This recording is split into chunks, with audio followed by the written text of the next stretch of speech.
Okay, today we're just doing a super quick recap of yesterday. I was gone, I had a sub, and I know I played a video, and I had pre-watched the video, so I know that that was Mr. Ludvigson, who I really like. He's a great teacher. You hopefully will have him in a couple of years. He teaches some of the higher level calculus kind of stuff. He taught this class last year, and so he had the video already pre-done, and I thought, perfect, I'll see a Lud video. All right, so he was telling you that on something like this, you make a chart. And I know, this one's so easy you wouldn't need a chart, but in a second they're going to get harder.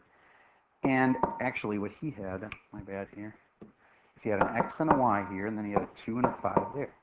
And then you can change it. What got messed with, the X or the Y? They messed with the Y. If there was any change to the X, it would have been in there. But there wasn't any change to the X. So only the stuff on the outside got messed with. The Y stuff is on the outside, right? All right, so that meant the Y, should I actually add to or subtract to? Because there's this kind of weird counterintuitive thing sometimes. You do add to. Why don't you like do the opposite? It's on the outside. On the inside, you would do the opposite. Okay, so we just add 2 to the Y. So you just go like this, and you get an answer of 7. If I make my new column, it would be X's stay the same. And here's my Y column, and my final answer would be 2, 7. I know that was way more work than I needed to do for that problem. But now I'm going to tweak it a little bit. I'm going to say it's going to be the same exact starting point, but it's going to be f of 2x minus 3, plus 7. Would you please figure out what 2 comma 5 turns into now? Because that's more our 3 level.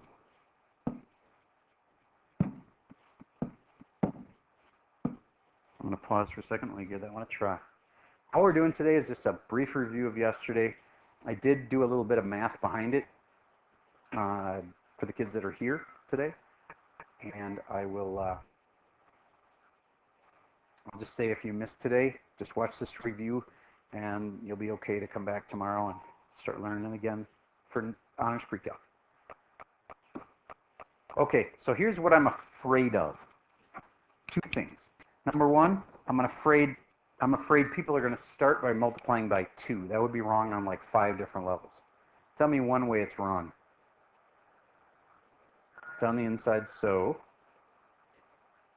Exactly, so you would never multiply by 2. You would,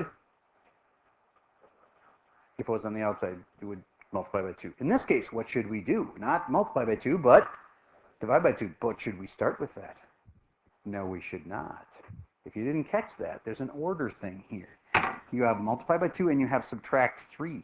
What normally comes first, multiply or subtract? Multiply. So we don't multiply first. You're on the inside. You do the opposite of normal order. So you should have started by subtracting the 3. Does it matter? Yeah. If you subtract 3 first and then cut it in half, it's totally different than if you cut it in half and then subtract 3. So you have to do it in the right order. All right, so I'm going to start by, well, wait a minute. Is it really subtract 3? No, it's really what? It's really add 3. So I'm going to start by adding 3 to the x, which is this one, because I'm on the inside here. I'm going to start by adding 3. So I'm going to add 3.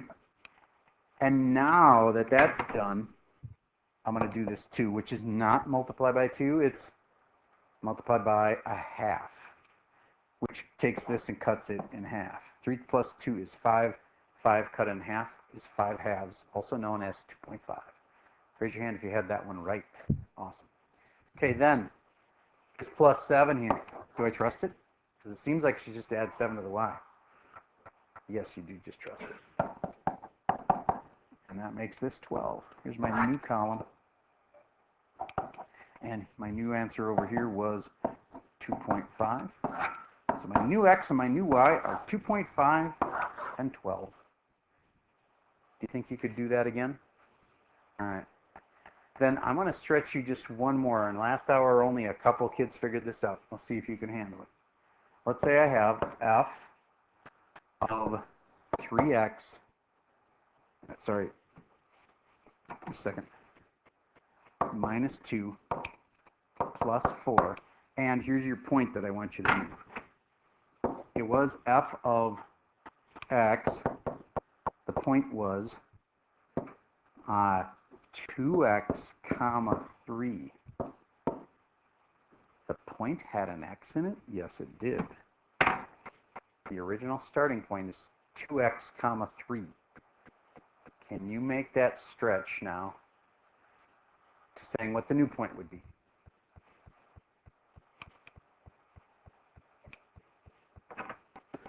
Don't forget your little chart. Starting at 2x comma 3. And let's see if you can figure out what the new point would be. I'll pause for a second. I'll give that a try. Okay, so I hope you were able to take the inside stuff, and this is a little tricky, but do you start with the multiply by 3 or the subtract 2? Yeah, subtract 2, but you don't actually subtract 2. What do? Add 2. So you should have taken 2x and add 2 to it. That's called 2x plus 2. And then, what do I do now? This means times 3, but you're smarter than that. You know it's the opposite of what you would think. It means divide by 3. So it's 2 plus 2x divided by 3. Raise your hand if you had that one right. A lot of you did. Nice job. And then the y of it is as simple as 3 plus 4 makes 7.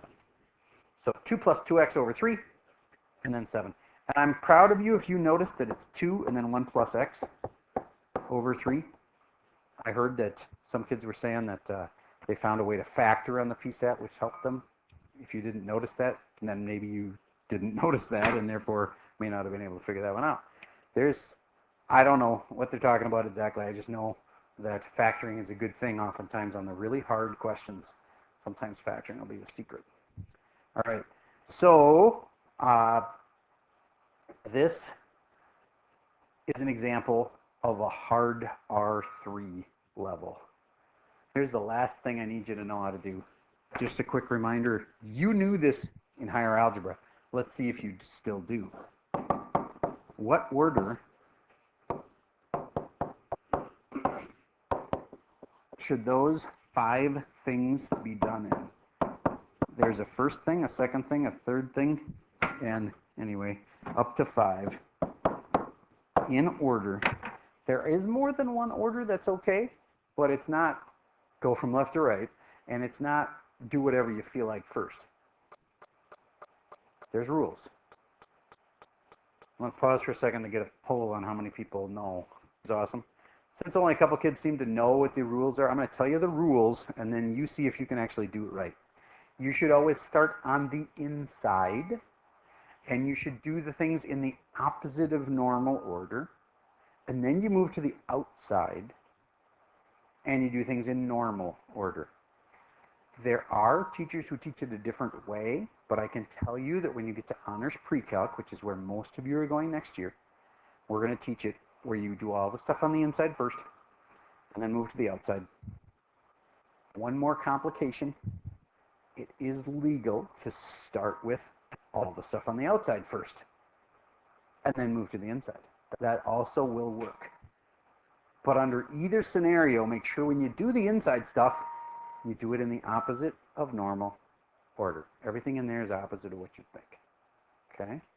All right, so there's the rules. Now see if you can write. Here's a typical thing you would write. Horizontal stretch factor 7. Okay. Up 10. That kind of stuff. All right, see if you can write these in order. This is a typical thing you have to know. I'm not just wasting your time here. I'm trying to get you ready. It's trying to teach you a week worth of higher algebra in a couple minutes. I'll pause for a second. Let me give this a try. Okay. First step, you go inside, and of course you start with multiply. That's your first mistake. You always do the opposite of what you would think. So you don't start with the multiply. You should have started with the right one. How many of you started correctly? Ooh, I didn't catch many people. That's awesome. Then the second chance to screw people up is, did they say horizontal stretch? Because it's not. It's a horizontal shrink. Everything's opposite of what you would expect. That's called a horizontal shrink. And even the factor can mess people up. Well, it says right there it's a factor of 2. Nope. Factor 1/2. Who had that perfect? Horizontal shrink 1/2. Awesome. A lot of you did. Third thing, you move to the outside. Now here, you follow normal order, and those are before that. That's true. This is first. But of the two things there's a reflection going on and a stretch. Those are tied. So this is the one place where it truly doesn't matter. I personally think it's easier to stretch before you flip. Works in gymnastics. Works here too. Do the stretch first. Vertical, stretch, factor 3. You could have reversed that though with vertical, reflect. And if anybody asked you which axis it's over, I have a dumb way to remember it. Vertical goes with zertical. X. It's over the x-axis. The reason you're going to need to know that is later on we're going to be talking about horizontal asymptotes. And if they ever give you, say here's an asymptote, and it's x equals 7. Well, is that a horizontal or a vertical asymptote? It's a zertical one. Get it? X equals things are vertical asymptotes. All right, so zertical. If it was a y-axis thing, it would have been a horizontal thing. Okay, if it went over the y-axis, that would have been a horizontal, as in y goes with horizontal. All right, last thing was the 8, and that's up 8, and everybody gets that right. Okay. You want to see one that, like, seriously, 30% of math teachers would get wrong?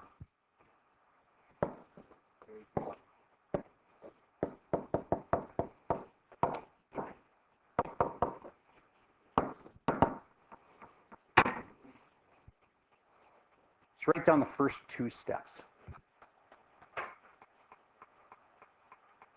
Just the first 2 steps. You have 15 seconds. Otherwise, you don't know what's going on.